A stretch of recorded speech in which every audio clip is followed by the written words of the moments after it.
Hello, welcome to the Leeds House. You're here with me, James. And me, Kevin. We'll be talking about all things Leeds, so have a good listen. Thanks. So, James, Leeds United 0, Manchester United 2. What do you feel about that? It was more or less the same old story for us, but I felt for large parts of that game we were the better team, controlled them. Few mistakes let them in, and then at the end it was just switched off, didn't we? And then we got punished like we always do. That was two goals in the space of 6 minutes. 6 minutes. Yeah. Oh, that's terrible if I'm being honest. It is. The marking in it again is terrible, but again it's up to the end. If we score, I don't think we lose that game. Well, we had some really, really good chances in the game, and if we should probably start from the beginning with it, really. I mean, in the opening few minutes, I think it was Somerville. Yeah, Somerville was chancing the opening few minutes. Did really, really well. But what I really liked about the start of the game was McKennie and Adams' big snapping challenges. I thought they were absolute class. They were all good in the tackle today. Even Furpo, I thought Furpo was really good. Got his standard yellow card. Yeah, well, he did that zoom. But then after that, I thought he was good. I said that as soon as he got the yellow card. Really good. I thought, yeah, he's got that. I think he does it on purpose. It's like his trademark. Like he knows that I won't get sent off. I'm getting my yellow card. Oh no! Like it's a collection for him. I got another one today. I thought, yeah. I said that to the missus. I said, first few minutes, yep, yellow card, Furpo straight away. And I thought that was hilarious. But he didn't actually have that much of a bad game. I thought it was really good. I think Woba probably had his worst games in Australia, but again, they were right at the end. Like they had a couple of chances in the first half where it was mistakes again that we made, and then right at the end, I only thought there was going to be one team that was going to win it. Yeah, I thought we were industrious. I mean, I thought Jack Harrison put in a good shift, and then basically his final product was a bit terrible, really. Yeah, that's what he does. But he did all right. Did a lot of running. He played a couple of good passes around, but it's just at that end product as well. Yeah, I think he was coming a lot deeper as well. He was sort of like trying to dictate a bit, which I think he can do it because I think he's got the ability to play them balls. Yeah, I do. Yeah, I think naturally gifted. He's probably the most naturally gifted. But he's player. Just like seems like he'll do something really, really good. Like he'll skin a player. Yeah, and then his pass will be like. Yeah. But then on occasion, the one against the pass against Cardiff when he played in Rodrigo. Yeah, and he's got that in his locker. Just needs consistency. Yeah. But Cardiff and Manchester United completely different. The balls, it doesn't matter how the balls still can be played. I suppose you're right. I'll take it. It doesn't really matter. I thought first half everything that we did was primarily down the right hand side, and Nonto really had the touch. He got into the tackle. Some was the one. Some of it. But he started off really tentative, and then he was getting like nudged off the ball and that. And the minute he got that, was it tackled by Malacia? He just got really far. Yeah. So I think them two used to play on the same team. Yeah. So they fought fighting all disease. Or maybe I know that. I know Thingy and I know some of it was some final. Yeah. But yeah, you did grow into it, and once he got a bit confident, he looked really good. He was our sort of, if anything was going to happen, it seemed like he was going to come through some of it. Yeah, he did have a big chance there, I believe it was the 3rd minute. But it was good. I think the defender did a lot to put him off. Yeah. Oh, see, this is what makes me laugh. That was the penalty that we conceded. Yeah. When they had the shot, who was it against? They had the shot, and Stroke gave the penalty away. Yeah. But the ball had gone and they passed it and they shot. But they called it back for the penalty. That Somerville, he's gone straight through the back of him. Like, if you see it, it comes into him. He was already under pressure from the defender. He's got the shot off, but then the defender swapped him out. Yeah. Like, if that defender's not there, does he get a clean shot on the goal? Yeah, he does. But, obviously the referee standards in the league have been a bit hit and miss and that, and then you see the shocking. Absolutely shocking. And did you see the stuff yesterday with, obviously with the VAR stuff and that as well, the other games where some of the goals should have been, but obviously not. I was hoping that we were going to get that today with Rashford's first goal. I'm thinking, don't draw the line. Oh no, yeah. He was sort of like... He was like, who was he? He was Cock over on the far side, just kept him on. He weren't that good, but I shouldn't be really saying this, but it was a good header, wasn't it? I was a good at that. He's in form. He's a good player, and you're going to give him a chance. He's got the same goals to games ratio as Sir Nicholas Bentner at the moment, hasn't he? Goals to games. He's got the same amount of games, so He's in really, really good company, I guess. Yeah. But yeah, he's on fire. He played well. Didn't really play well, but he just obviously got. He didn't play well. He was in the right place.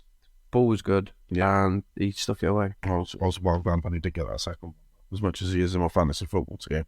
I know, yeah. Well, they had two this time, didn't they? Yeah. But I thought once they scored one, I don't even know why were they even looking at that Waycourse one? Is it because in case it might come off of over? I don't know. Because everyone looked where I didn't know. He's like pushing. Yeah, it's just from them. They have to make a big song and dance by, and I don't know about everything. But yeah, once they scored, it was like yeah. I was hoped that we would get back into it, but once we needed to push forward, it was always inevitable that they'd get a second. I think. So what's that? How 9-10 games without a win? If you discount the FA Cup games, yeah. Win the league, yeah. Yeah. But there is, like I say, there is a lot of encouraging signs that are in there at the moment, I feel. We've had encouraging signs this season. We've had there's periods in games where we've been so on top of teams and not scored. It's like one or the other of us, we would concede loads and score loads, or we really, really tight. We can't score, but then they'll get one chance and it'll be a mistake, or it'll just be a half chance, and then bang, they score. And it happened to us. I said it to you the other day. Yeah. It happened to us when Bielsa was in charge in the Championship, where teams would get one chance and score. But obviously we won a lot more in the Championship. Yeah. Now it's happening again, but we're just not winning games, and it's kind of a bit sickening at the moment, though, isn't it? Really, it is. You watch all these games, you're like, oh, everything's going on. You're playing really, really well, and then bang, they go and score a goal. I honestly, in my true opinion, I don't think Man Utd deserve to win. I think we deserve someone to get out of that game. I definitely think that we were the ascending team. Yeah, I think we contained them well when they had the majority of the possession, but it was between the back four. Yeah, it was just getting knocked about a bit. Then they'd try a long ball every now and then. I thought Ayling was immense again today. Oh, absolutely. I don't know what happened to him. He's about 10 years younger. Yeah, he is. Yeah, everything he did. Like he's tackling. Yeah. I've thought. It's even when he was listening. Did you see when he was listening? Yeah. Like that. And did you see where he was like doing like the Jimmy Bullard thing, where he's looking up to Waycourse as well? I was like literally in stitches. Okay, so while we're on the subject of Ayling, then his deal runs out at the end of the season. You've got to give him next year right now, haven't you? I think because it's been 2 games where it's been amazing. Yeah, and it's been against Man United. Yeah, I see him in games against Southampton, Everton, the games that we definitely need points from. Yeah, it's in them games where you go, right, he's doing it in these games, because everyone can turn up at Man United. Yeah, I suppose you're right. That is good. That is a good thing to say. It is like if he carries on the way he's been playing the last 2 games, because I've thought for a few seasons that his defensively he's been a bit of shit. Yeah, it's fine. And it's been lacking, basically. It's been going down. He's always been good going forward. He always gets forward. He can always get in dangerous positions. He's always good for a shot. But defensively, he's lost a lot of defensive qualities. Well, I think since Marsh has left, he seems to have stepped up to play a little bit with part of that leadership group. Yeah, it sort of makes you wonder, doesn't it? It does make you wonder as well, because it seems like we're sort of playing almost the way he wants us, with a bit more with 10 yards wider on each side. With a bit more width. Only on the wingers though. But it seems to be working a lot better. Like Man United couldn't get out for so long in that game. Big periods in that game where we were just there. For the first 20 minutes, they were camping around half of us. And even in the game at Old Trafford, there were times when they'd had the ball in dangerous positions and would force them all the way back to the and we'd push up the pitch really quick. So I feel like it's almost like we can play the way you want us to play, Jesse, but we just didn't want to do it. Yeah, that's what I think. I feel like there's some underlying issue, maybe not with that, because both of us have said this. Marsh was unlucky. I felt he was. I felt like there was a lot of games where we didn't get points from where we could have, and we could have easily got points from him. I'm not saying that the football was great. Yeah. I'm not saying that he was a follow-on from Bielsa.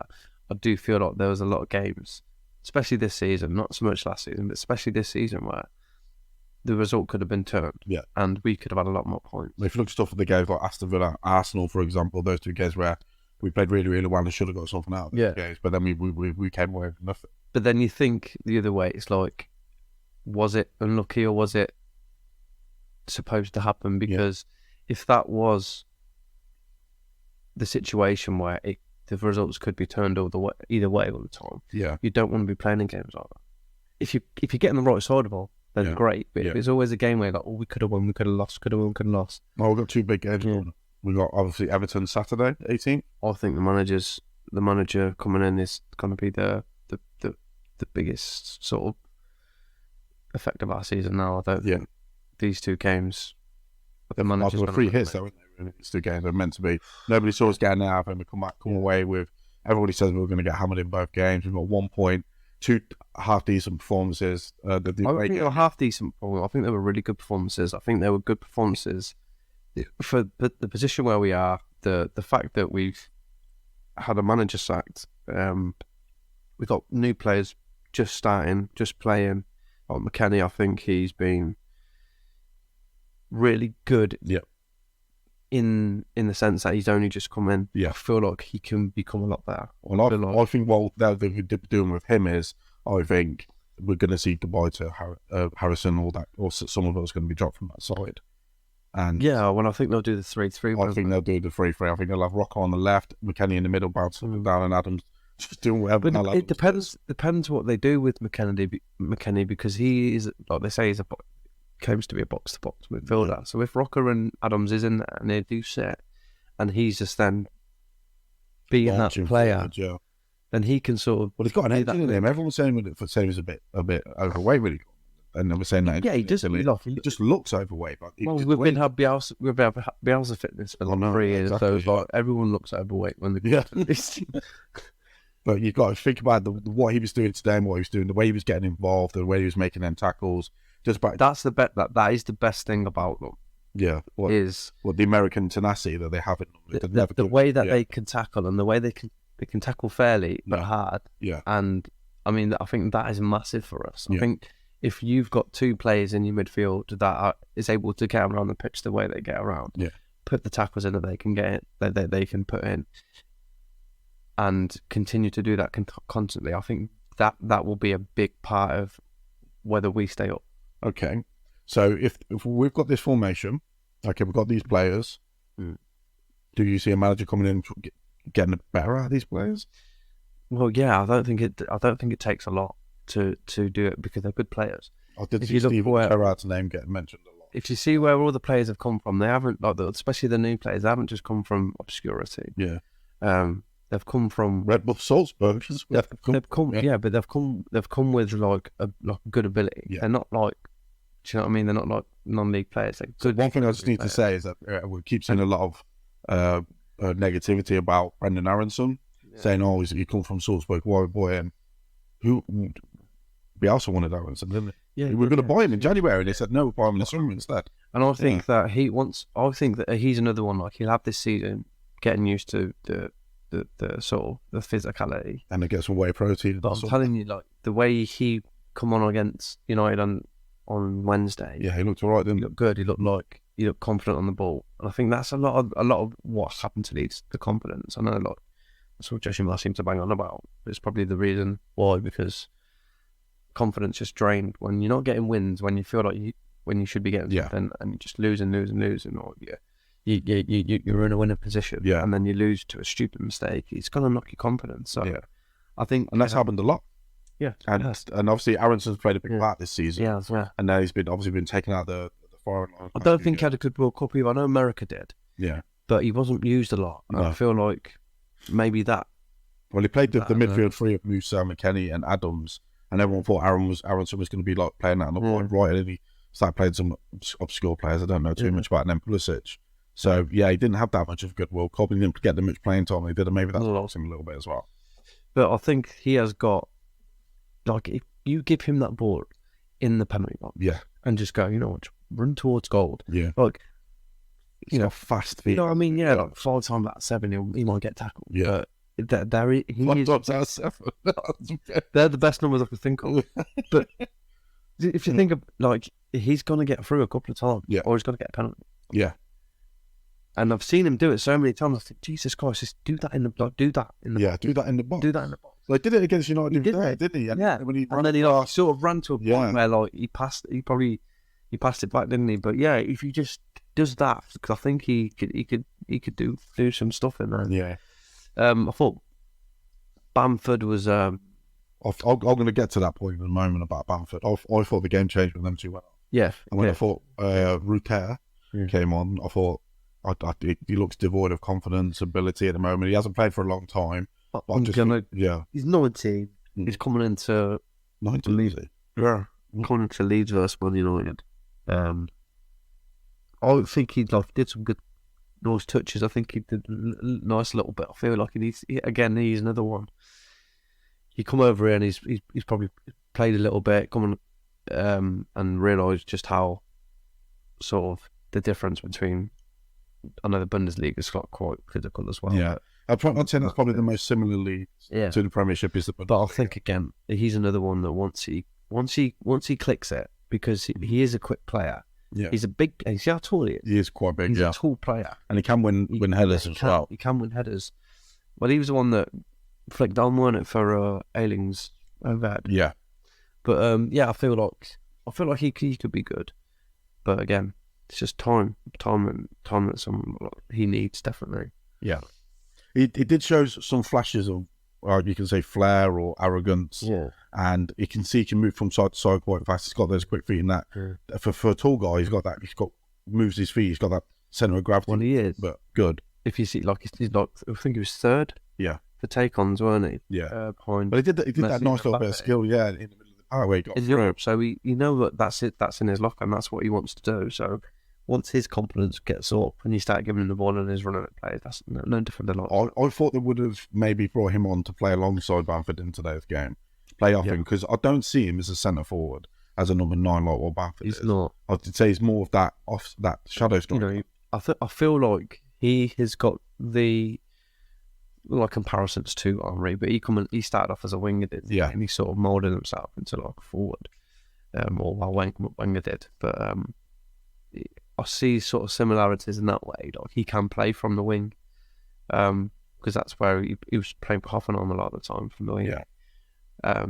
So I feel like he could be in the same sort of mould, coming in from the wing. I hope so. I hope he does get a decent chance. Really, like to maybe in against Everton, but I do think Bamford probably lead the line again, because Bamford does lead the line well, but he just when he misses the ball, like that touch where he got through today. He's a little rushed. He's been, he's getting there. Maybe a few more games where he's got a goal or two. He takes that in and he gets. But he scored against a shot. Did he score against Villa? And Cardiff. Got 2 against Cardiff. I'm on a block and like a good run. Mm-hmm. He was a bit like the Wednesday's game. He seemed a bit off it. He seemed a lot better this game. Yeah, putting himself about a bit more. Should have, to be fair, that when Maguire wiped him out. Yeah, when Maguire wiped him out. But again, that was well when that looked. Oh no! But then there's one where he's running through as well, and then Maguire's going from behind and goes down. No, that's not looked at either. I don't get it, but they always have these. I don't know if you've seen them. They always have the league if VAR didn't help, and it's like that's not our problem. Our problem is the chances that, or the situations that have happened where VAR has not even looked at. Yeah, and it happened obviously with Martinez scraping his boot down Bamford's face. Oh no, that was. And then he gets dropped for today's game, then brought on. Yeah, I just think he's playing with Maguire on short centre after. I thought we could go at these today, and it just weren't. But I mean, like you say. There is a lot with this VAR stuff that I still don't understand. I still don't get. It's meant to be straightforward, help the referees, but we're not seeing that as much as what we need to. I'm not using referees as an excuse for points on the board, because the table doesn't lie. I think the thing is with VAR, you either use it for absolutely everything, or you use it for nothing. Yeah, you can't half sort of. I was gonna swear though. Yeah, you can't go halfway with it. You can't go. It's like some of it when it's gone, when Martinez took him down, but because it went in the box, it was like, oh, we're not going to do anything. if it was in the box, they'll go, well, you've got to go back and give a penalty. Yeah. Why aren't you going back going, well, he's fouled him still. We need to go back and take a free kick here. You can't half do it with VAR because you're always going to, like, if VAR's available, it's natural. You're going to start looking for stuff and go, why hasn't that been picked up? Why hasn't that been picked up? And that's what I think everyone's problem is. And when they're making basic mistakes, where they're not even drawing lines on it and stuff. Why? I thought they were going to use the World Cup one. Did you see the World Cup one? Yeah. The way they sort of... It was like some CGI images of the pitch, wasn't it? It was really weird. But then there was 40 minutes added extra time onto every game in the World Cup, and I'm not sure that should have happened. It should have happened even. Should have happened today as well, if we would have got some momentum towards the end of the match. But it did. I think he gets sucked out of it. And I mean, I know why they bring Greenwood on, because his delivery, he's good, is second to none. It's really, really good. But I don't feel he's a Premiership central midfield player. I do feel a bit sorry for him because he come in as a forward. Marshy said, "No, you can play as a midfielder. He can play as a holding midfielder if you want." Sam. He's a bit rash. I don't know. You know, you've seen players that have not seemed to be able to get around the pitch, but they can deliver a ball like that. Bentley, he got away with it, didn't he? Beckham. I think Beckham had a bit more than that. To be fair, he used to run all over the pitch like a madman, didn't he? But we'll see. I think if anyone was to sort of looked at to ship on, it'd probably be him. Yeah, youngster wise. But the new manager could come in and turn him back into a forward, and he could start pinging them in. Yeah, well, is he going to play for this team? Not for this team. Not yet. No. Not yet. It's whacking right down to the 23. But he seems nice, lad. Yeah, he does. He does, but he's got lovely hair, lovely teeth, lovely. Bloody hell! Lovely kit. Yeah, he's got a lovely kit today. He had a great kit on. Great kit on, yeah. But no, he has got a delivery on him. I do like it. I do like him, to be fair. I don't know. Just we're struggling for goals, and obviously, and Galhart seems. I don't know if he scored yet for Sunderland or anything like that. Do you think there's any way back for Joe Galhart after that as well? But we can come back to that another time. So that's just on my mind right now. We can always just come back to that. Don't want to be changing the subject on the game. So we've played well. We've lost 2-0. Obviously, all the goals have come in the last 15, 20 minutes. Yeah. And this is the whole story. What's next? What's a good thing that this new manager can walk in and see? Apart from the fight, I think ability. We've got ability there. We've got work rate. I think it's someone coming in, and it's going to sound really stupid, just telling somebody that if you're in your area and there is an opposite player free, you probably should mark them, or you should probably try and stop them. Yeah, but the people don't understand that. If you can't say mark him, they're like, what? But like a manager will come in and see that we have got a young team. Yes, a really young team, and some good attacking talent. A good attacking talent, and even good defenders. I feel like there's just been a disconnect between the two for a while. We're either going to be really good defensively or going to be really good attacking wise, and we haven't been able to, or I'll say we haven't. Jesse couldn't get that right. He couldn't get, we need to be both solid and attacking. Yeah, it was either one or the other, and it cost me a job, to be fair. Yeah. Anyone that comes in, I hope it's someone who can keep the intensity and the attacking that we've got, not Sam Allardyce. Yeah, please not, Sam. You know what? I really don't want Steven Gerrard either. But the only reason people have been talking about Steven Gerrard is because who he's going to bring with him. McAllister. If he can play, he can lace his boots back on and slap him in there. McAllister and Gerrard can come and play for us and be like player managers and be as good as they were youngsters. As they were youngsters, then yeah, fair enough. Fair enough. But no, I don't think they're right. I don't know, I mean, he's had 2 jobs. He's been really successful. I know it was in Scotland. I know with Rangers. You're either going to finish first or second. He's beat Celtic. Yeah, and if you beat Celtic, that's something good. That's on your CV. But he's not had. the Villa fans don't say good stuff about him. Yeah. So I don't know. I don't know. I feel like there's someone in there that we don't know about. Yeah, so do I. The name that I saw today is Alfred Schluter. I believe he's a Dutch. Again, I don't think anyone's happy about that either. No. No. Right, okay, guys, we'll leave that at that part 1. Yeah. And then, I'll see you guys in part 2. Thank you very much. Ciao.